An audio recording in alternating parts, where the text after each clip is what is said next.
Pangulo, mga ilang katanungan lamang po kung papayagan po ng ating butihing kasama, Senator Bato.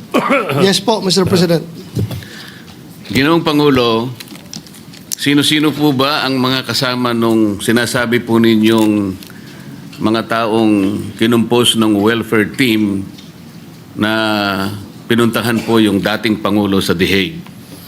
Sa ngayon, Mr. President, wala pa tayong hawak na pangalan individually, pero ang informasyon ay sila daw ay mga officials from the Philippine Embassy ng The Hague, Netherlands.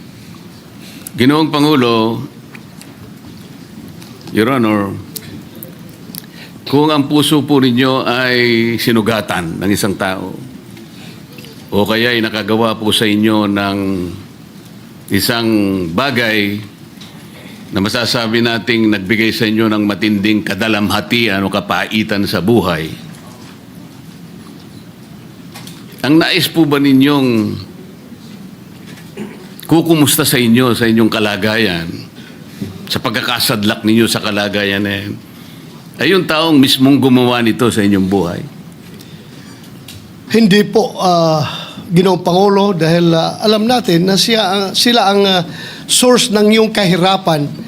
They are the reasons why you are there in The Hague. And mukhang hindi ko matanggap na ako ay bibisitahin ng mga tao na yon na sila ang naglagay sa akin sa ganitong sitwasyon. Ikakasusuklam ko po. Ibig sabihin po, Ginoong Pangulo, pangkaraniwan na lang na kapag ko ay napunta sa ganong kalagayan,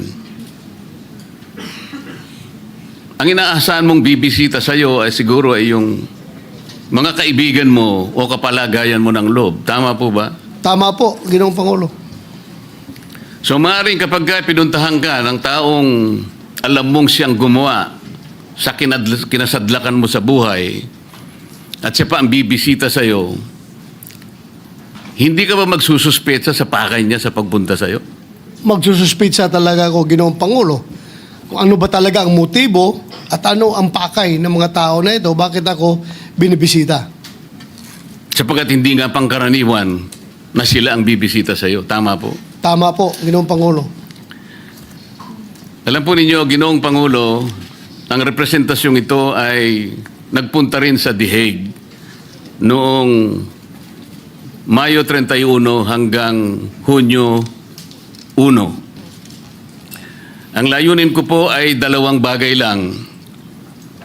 Una po, para magpasalamat sa kanya sapagkat isang bukas na aklat naman na talagang inendorso po niya ang aking kandidatura kung bakit ako po ay kasama ninyo ngayon sa kapulungan ito. Pangalawa po ay upang malaman ko na rin kung ano ang kanyang kalagayan sapagkat sa huling pagkikita po namin sa Hong Kong ay Marso 9 pa po yun. Na tama po yung sinasabi ni kasamang Senador Robin o ay kasamang Senator Bong. Nakita ko po doon habang kami po ay kumakain, sari-saring kulay po ng gamot ang ibinibigay po ng nurse. Napakarami po, hindi ko po kayang bilangin. Kaya ang una ko pong sigurong malaman kung ano na po yung kalagayan ng kanyang kalusugan, yung po kayang dami ng gamot na nakita ko na iba-ibang kulay, ay doon pa rin kaya at naiinom pa kaya. So Ako po ay nagpatulong talaga sa ating embahada sa Netherlands.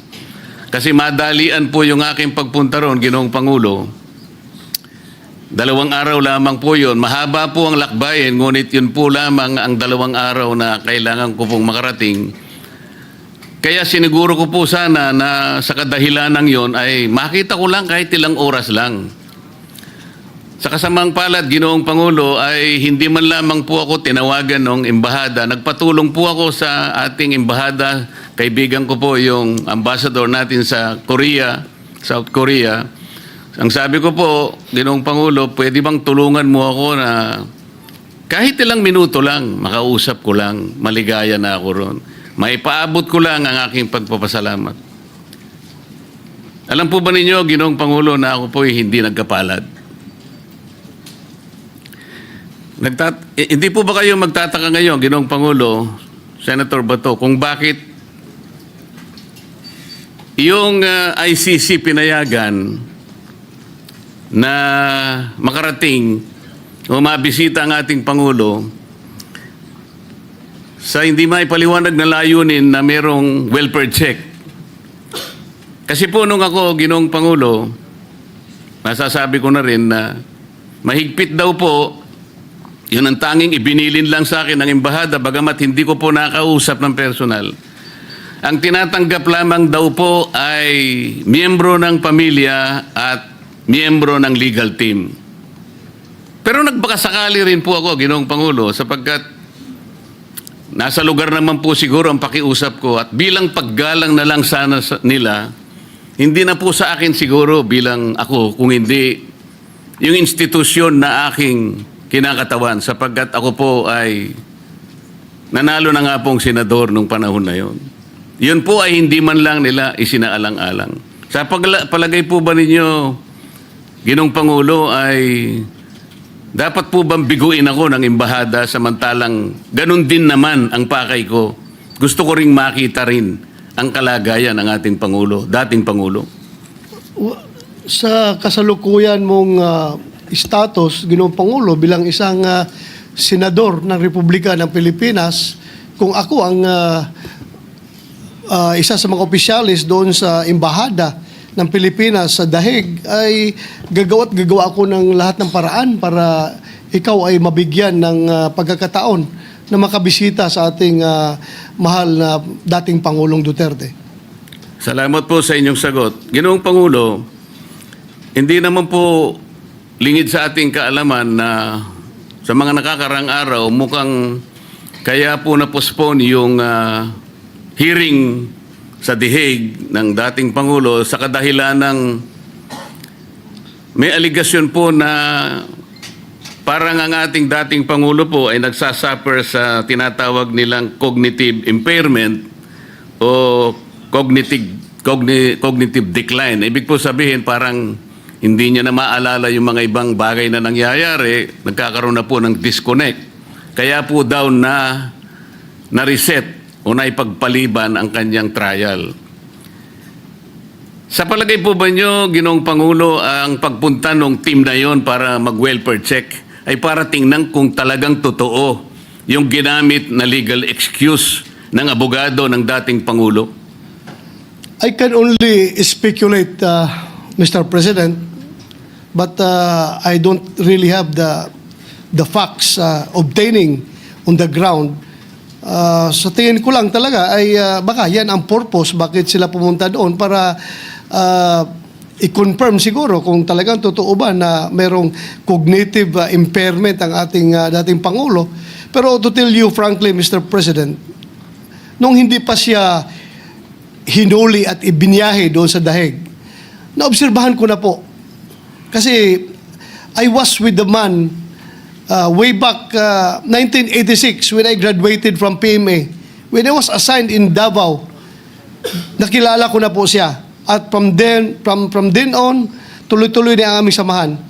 Nakita ko po itong the later part, ng mga araw o mga buwan bago siya ibinyahe sa Dahig, na meron na nga siyang problema sa nadulot sa kanyang edad, sa kanyang katandaan.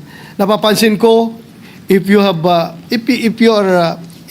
can remember, nung siya ay ating nagiging resource person dito sa ating hearing, ang kanyang mga sagot minsan ay paulit-ulit na, pabalik-balik, at minsan yung mga lugar, mga dates at mga insidente na nangyayari ay tila nakikalimutan na niya at mali-mali na yung binibigay niya ng mga sagot. Kaya nagdududa ako, nagsimula na noon pa yung kanyang kondisyon na ganon, cognitive impairment, Ginoong Pangulo.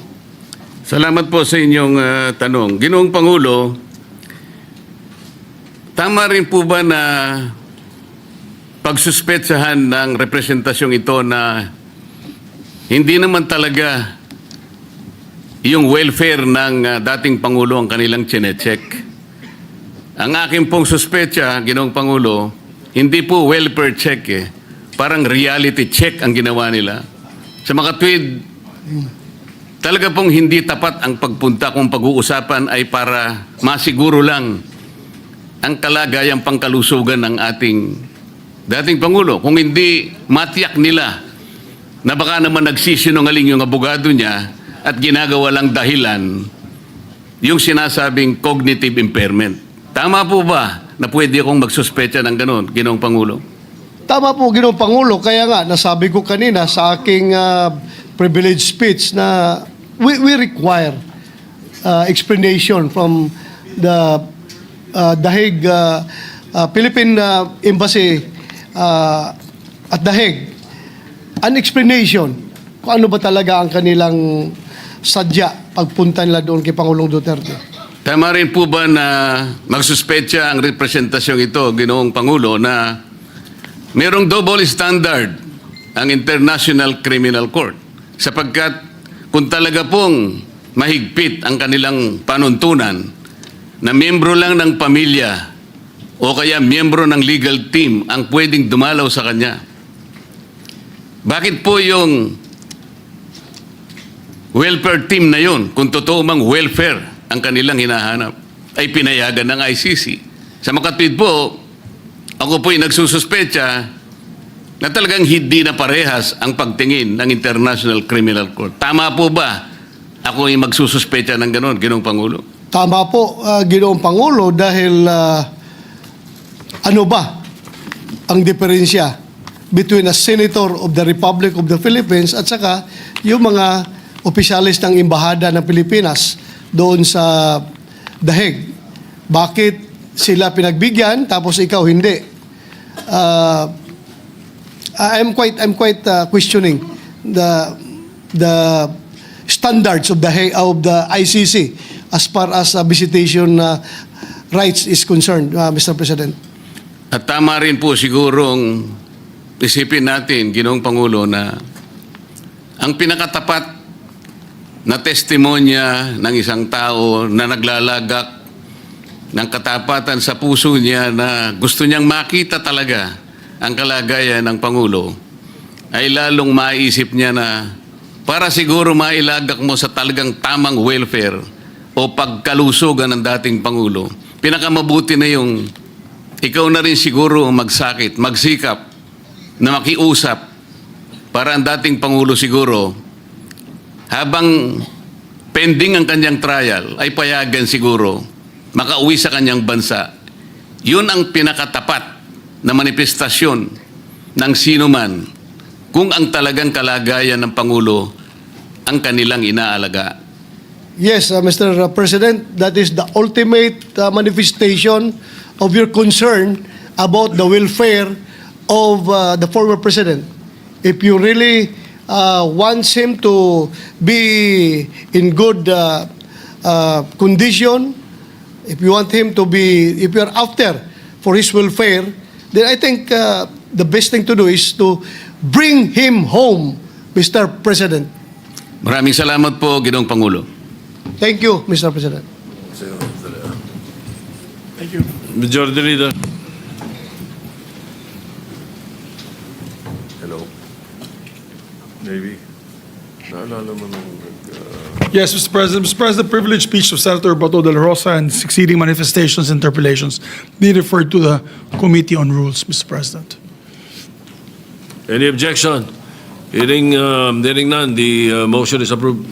Mr. President, also on Monday, as agreed earlier in the Senate lounge, we will be having an all-member caucus. We'd like to ask our colleagues to attend the all-member caucus at 12 noon in the Senator's Lounge. And this is one of the topics we can discuss. To the good gentleman from Davao, we can discuss this on Monday with an all-member caucus. 12 noon. Mr. President, I have just a few housekeeping measures. Pursuant to Rule 10, Section 13 of the Rules of the Senate,